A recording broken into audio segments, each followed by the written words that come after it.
ಬೆಳ್ಮುಗಿಲು ಅಧ್ಯಾಯ 17.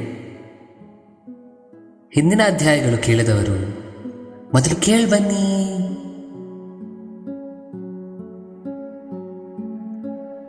ಕಥೆ. ಶ್ರವಣ್ ಏನನ್ನೂ ಮಾತನಾಡದೆ ಸುಮ್ಮನೆ ಬಂದು ಡೈನಿಂಗ್ ಹಾಲಲ್ಲಿ ಕೂತಿದ್ದನು. ಅವನ ವಿಚಿತ್ರ ಪ್ರವರ್ತನೆ ನೋಡಿ ಕಲ್ಪನಾ ವಿಷಯ ತಿಳಿಯಲು ಕುತೂಹಲದಿಂದ ನೋಡುತ್ತಿದ್ದಳು. ಶ್ರವಣ್ ಗಮನ ಎಲ್ಲೋ ಇಟ್ಟುಕೊಂಡು ತನ್ನ ಪಾಡಿಗೆ ತಾನು ಕೇಸರಿ ಬಾತ್ ತಿನ್ನುತ್ತಿದ್ದ. ಬಹುಶಃ ಅವನಿಗೆ ತಿನ್ನುವುದರ ಅರಿವಿಲ್ಲ. ಅಷ್ಟು ಯೋಚನೆಗಳಲ್ಲಿ ಮುಳುಗಿದ್ದಾನೆ. ಅವನ ಪಕ್ಕದ ಕುರ್ಚಿಯಲ್ಲಿ ಬಂದು ಕೂತ ಕಲ್ಪನಾಳನ್ನು ಗಮನಿಸಿಲ್ಲ. ಕಲ್ಪನಾ ಗಮನ ಸೆಳೆಯಲು ಕೆಮ್ಮಿದಳು. ಆ ಸದ್ದಿಗೆ ಯೋಚನೆಗಳಿಂದ ಹೊರಗೆ ಬಂದು ಕಣ್ಣಂಚಿನಿಂದ ಅವನ ಅಮ್ಮನನ್ನು ನೋಡಿ ಊಟ ಮಾಡಲು ಪುನರಾರಂಭಿಸಿದನು. ಮಾತನ್ನು ಬಿಡಿಸಲು ಕೇಸರಿ ಬಾತ್ ಹೇಗಿದೆ ಎಂದು ಕೇಳಿದಳು ಕಲ್ಪನಾ. ಎಂದು ಸುಮ್ಮನಾದನು ಅವ. ಕಣ್ಣನ್ನು ಬಿಗಿಸಿ ಶ್ರವಣ್ ಎಂದಳು ಆಕೆ. ಚೆನ್ನಾಗಿದೆ ಮಾ, ಸೂಪರ್ ಎಂದನು. ಮರುಕ್ಷಣದಲ್ಲೇ ಯೋಚನೆಯಲ್ಲಿ ಮರುಮುಳುಗಿದನು. ಊಟ ಮುಗಿಸಿ ನೇರವಾಗಿ ಬೆಡ್ ಮೇಲಕ್ಕೆ ಹೋದನು ಆತ. ಕಲ್ಪನಾ ನೆಮ್ಮದಿಯಾಗಿ ಅವನ ಹಿಂದೆ ನಡೆದು ಬಂದಳು. ಆಕೆಯನ್ನು ಕಂಡು ಅಮ್ಮಚೂರ್ ಮಲಗ್ತೀನಿ ಎಂದು ಮಲಗಿಬಿಟ್ಟನು. ಬೆಡ್ಶೀಟ್ ಇಲ್ಲದೆ ಪಿಲ್ಲೋ ಅರೇಂಜ್ ಮಾಡಿಕೊಳ್ಳದೆ ಹೇಗಿದ್ದರೆ ಹಾಗೆ ಮಲಗಿದ್ದು ಕಂಡು ಕಲ್ಪನಾಳಿಗೆ ಆತಂಕವಾಯಿತು. ಮಲಗಿದ್ದೆ ಶ್ರವಣ್ ನಂತರ ಸ್ವಲ್ಪವೂ ಅಲುಗಾಡಿದ್ದೂ ಇಲ್ಲ. ಅವನನ್ನು ಎಬ್ಬಿಸಲು ಇಷ್ಟವಿಲ್ಲದೆ ನೆಮ್ಮದಿಯಾಗಿ ರೂಮಿಂದ ಆಚೆ ಬಂದಳು ಆಕೆ. ನಿದ್ದೆ ಕಡಿಮೆ ಆಗಿದ್ಯಾ, ಅಥವಾ ಸ್ಕೂಲಲ್ಲೇನಾದರೂ ಆಯ್ತಾ, ಅಥವಾ ಕಿವಿ ನೋವೇನಾದರೂ ಶುರುವಾಯಿತಾ ಎಂದು ಆಗಬಹುದಾಗಿದ್ದ ಕಾರಣಗಳೆಲ್ಲ ಹುಡುಕುತ್ತಾ ಅಡಿಗೆ ಮನೆ ಕೆಲಸಗಳನ್ನು ಪೂರೈಸುತ್ತಿದ್ದಳು. ಬರುತ್ತಿರುವ ಬೆವರನ್ನೂ ಲೆಕ್ಕಿಸದೆ ಯೋಚನೆಗಳ ನಡುವೆ ಆಟಂಕವಿಲ್ಲದೆ ಒಂದರ ಮೇಲೆ ಒಂದು ಕೆಲಸ ಮಾಡಿಕೊಳ್ಳುತ್ತಿದ್ದಳು. ಇಷ್ಟರಲ್ಲಿ ಅವನ ಲಂಚ್ ಬಾಕ್ಸ್ ಅನ್ನು ತೊಳೆಯುವ ಸಮಯ ಬಂದಿತು. ಅದನ್ನು ಹುಡುಕುತ್ತಾ ಹಾಲ್ಗೆ ಬಂದಳು. ಆತ ಅದನ್ನು ಸೋಫಾ ಮೇಲೆ ಬಿಟ್ಟಿದ್ದ. ಲಂಚ್ ಬಾಕ್ಸ್ ತೆಗೆದು ಊಟವೆಲ್ಲ ತಿಂದದ್ದು ನೋಡಿ ಸ್ವಲ್ಪ ಸಮಾಧಾನವಾಯಿತು. ಆದರೂ ಏನೋ ತಿಳಿಯದ ಅನುಮಾನ. ಪಕ್ಕದಲ್ಲೇ ಇದ್ದ ಬುಕ್ಸ್ ಬ್ಯಾಗ್ ಅನ್ನು ತೆರೆದಳು. ಬುಕ್ಸ್ ಎಲ್ಲ ನೀಟಾಗೇ ಇದ್ದಿತು. ಅವೆಲ್ಲವನ್ನೂ ತೆಗೆದು ನೋಡಬೇಕಾದರೆ ಒಂದು ಬುಕ್ಕಲ್ಲಿ ಟೆಸ್ಟ್ ಪೇಪರ್ ಸಿಕ್ಕಿತು. ನೋಡಕ್ಕೆ ಹಳೆಯ ಪೇಪರ್ ಅನಿಸಿಲ್ಲ. ತೆರೆದು ಡೇಟ್ ನೋಡಿದಳು. ಆ ದಿನದ್ದೇ ಆಗಿತ್ತು. ಇವತ್ತು ಟೆಸ್ಟ್ ಇದೆ ಅಂತ ನಿನ್ನೆ ಡೈರಿಯಲ್ಲಿ ಬರೆದಿಲ್ವೇ ಎಂದು ಯೋಚನೆ ಮಾಡುತ್ತಾ ತೀಕ್ಷ್ಣವಾಗಿ ಪರಿಶೀಲಿಸಿದಳು ಅದನ್ನು. Science paper. Topic photosynthesis. ಬಂದ ಮಾರ್ಕ್ಸ್ 12/30. ಪ್ರಶ್ನೆಗಳನ್ನು ನೋಡಿ ಸರ್ಪ್ರೈಸ್ ಟೆಸ್ಟ್ ಎಂದು ತಿಳಿಯಿತು ಆಕಳಿಗೆ.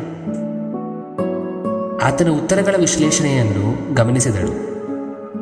ಎಲ್ಲದರಲ್ಲೂ ಏನೋ ಹೇಳಲು ಪ್ರಯತ್ನ ಪಡುತ್ತಿದ್ದರೂ ಅದರ ಸಂಪೂರ್ಣ ಸಾರಾಂಶ ಆಯಾ ಉತ್ತರದಲ್ಲಿ ಇಲ್ಲದೇ ಇದ್ದದ್ದನ್ನು ಕಂಡಳು. ಪಾಠ ಅರ್ಥವಾಗದೇ ಇರಬಹುದು, ಅಥವಾ ಕೇಳಿಸದೇ ಇರಬಹುದು. ಮುಖದಲ್ಲಿ ಬದಲಾಗುತ್ತಿದ್ದ ಭಾವನೆಗಳನ್ನೆಲ್ಲ ಅಡಗಿಟ್ಟು ಪೇಪರನ್ನು ಮುಚ್ಚಿಟ್ಟಳು. ಅವನ ಪ್ರೋಗ್ರೆಸ್ ಗ್ರಾಫ್ ಕೆಳಗೆ ಬೀಳುತ್ತಿದೆ ಎಂದು ಅರಿವು ಮೂಡಿತು ಆಕಳಿಗೆ. ಇಷ್ಟೆಲ್ಲ ಯೋಚನೆಗಳು ನಡೆಯುತ್ತಿರುವಾಗ ಕರೆಕ್ಷನ್ ಮಾಡಿದ ಹ್ಯಾಂಡ್ ರೈಟಿಂಗ್ ಅನ್ನು ಗುರುತಿಸಿದಳು ಆಕೆ. ಸಂಶಯದಿಂದ ಮೆಲ್ಲಗೆ ಅವನನ್ನು ಎಬ್ಬಿಸದೇ ಇರಲು ನೆಮ್ಮದಿಯಿಂದ ಹೆಜ್ಜೆ ಇಟ್ಟು ಹೋಗಿ ಒಂದು ಹಳೆಯ ಪೇಪರನ್ನು ತಂದಳು. ಎರಡರಲ್ಲಿ ಇರೋ ಹ್ಯಾಂಡ್ ರೈಟಿಂಗ್ ಕಂಪೇರ್ ಮಾಡಿ ನೋಡಿದಳು. ಅದೇ ಕೈಬರಹ. ಆಕೆಗೆ ಕನ್ಫರ್ಮ್ ಆಯಿತು ಅದು ನವ್ಯ ಹ್ಯಾಂಡ್ ರೈಟಿಂಗ್ ಎಂದು. ಅವನಿಗೆ ಎಷ್ಟು ನಾಚಿಕೆಯಾಗಿರಬಹುದು ಎಂದು ಊಹಿಸಿದಳು. ಅವನು ಹಿಂಜುತ್ತಿರುವುದು ಕಿವಿಯ ಸಮಸ್ಯೆಯಿಂದಲೇ ಎಂದು ಸ್ಪಷ್ಟವಾಯಿತು. ಅವನು ಹೇಳುವಷ್ಟರಲ್ಲಿ ಏನಾದರೂ ಮಾಡಿ ಅವನ ಮೂಡ್ ಸರಿ ಮಾಡಬೇಕೆಂದು ನಿಶ್ಚಯಿಸಿಕೊಂಡಳು. 1 ಗಂಟೆ ಶ್ರವಣ್ ಒಳ್ಳೆಯ ನಿದ್ದೆ ಮಾಡಿದನು. ಗುರಕೆಯ ವಾಯಿದ್ಯವೂ ಕೂಡಿತ್ತು ಅವನ ನಿದ್ದೆಯಲ್ಲಿ. ಎಚ್ಚರಿಕೆಯಾಗುತ್ತಿದ್ದಂಗೆ ಏರಿ ಮುಖ ಒರೆಸಿಕೊಂಡು ಬೆಡ್ಶೀಟನ್ನು ಅವನ ವಿಧಾನದಲ್ಲಿ ಮಡಚಿ ಮೂಲೆಗೆ ಹಾಕಿ ಕೆಳಗೆ ಇಳಿದನು. ಇನ್ನು ಸಮಯ ಅವನಿಗೆ ತಿಳಿದ ಹಾಗೆ ಇರಲಿಲ್ಲ. ಅದು ಉದಯವ ಸಂಧ್ಯವ ತಿಳಿಯಲು ಪ್ರಯತ್ನ ಪಡುತ್ತಿತ್ತು ಅವನ ಮಿದುಳು. ಅವನು ಬಂದು ಮಲಗಿದ್ದು ರಾತ್ರಿಯ ಹಗಲ ನೆನಪಾಗುತ್ತಿಲ್ಲ ಆ ಪುಟಾಣಿ ತಲೆಗೆ. ಮಂಜಿನ ಕಣ್ಣುಗಳನ್ನು ಒರೆಸಿಕೊಳ್ಳುತ್ತಾ ಹಾಲ್ಗೆ ಬಂದನು. ಉಜ್ಜಿದ್ದ ಕಣ್ಣನ್ನು ತೆಗೆದು ನೋಡಿದ. ಅಮ್ಮ ಹಾಲ್ನ ಬದಲಾಯಿಸಿದ್ದಳು. ಮಧ್ಯದಲ್ಲಿದ್ದ ಟೇಬಲ್ ಗೋಡೆಗೆ ಹೋಗಿತ್ತು. ಪಕ್ಕದಲ್ಲಿದ್ದ ಸೋಫಾ ಮಧ್ಯಕ್ಕೆ ಬಂದಿತು. ಟಿವಿಯ ಕಡೆಗೆ ತಿರುಗಿತ್ತು. ಟಿವಿ ಹಿಂದೆ ಏನೋ ಲೈಟ್ಸ್ ಹಾಕಿತ್ತು. ಡಿಮ್ ಲೈಟ್ ಹೊಡೆಯುತ್ತಿತ್ತು ಅದರಿಂದ. ಅವರಮ್ಮ ಚಿಕ್ಕ ಪುಟ್ಟ ಐಟಮ್ಸ್ ಎಲ್ಲವನ್ನು ಎತ್ತಿಡುತ್ತಿದ್ದಳು. ಆತನ ಬರುವಿಕೆ ಕಂಡು, ಮಾರ್ನಿಂಗ್ ಸರ್, ನೀನು ಹೇಳಕ್ಕೆ ಆಚೆ ಮಳೆ ನಿಲ್ಲಕ್ಕೆ ಸರಿ ಹೋಯ್ತು. ಹೋಗಿ ಮುಖ ತೊಳ್ಕೊಂಡು ಬಾ, ನಿನ್ನ ಫೇವ್ರೆಟ್ ಫ್ರೆಂಚ್ ಫ್ರೈಸ್ ರೆಡಿ ಇದೆ. ಮಿನಿಯನ್ಸ್ ನೋಡ್ತಾ ಫ್ರೈಸ್ ತಿನ್ನೋಣ, ಓಕೆನಾ ಎಂದಳು. ಶ್ರವಣ್ಗೆ ಇದ್ದ ಮಂಜೆಲ್ಲ ಆಯಾ ಒಂದು ಫ್ರೈಸ್ ಎನ್ನುವ ಶಬ್ದದಿಂದ ಹೋಯಿತು.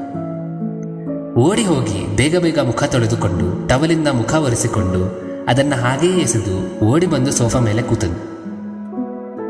ಅವನ ವೇಷಗಳು ನೋಡಿ ನಕ್ಕಳು ಕಲ್ಪನಾ. ಡೆಸ್ಪಿಕೇಬಲ್ ಮೀ ಟು ಮೂವಿ ಶುರುವಾಯಿತು.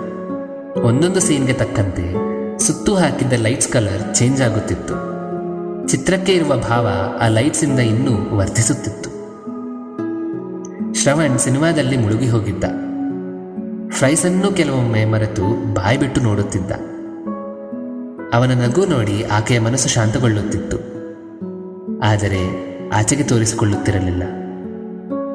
ಇದು ಕೇವಲ ಇಂದಿನ ಶಾಂತಿಯಷ್ಟೇ ಎನ್ನುತ್ತಿತ್ತು ಅವಳ ಮನಸ್ಸು.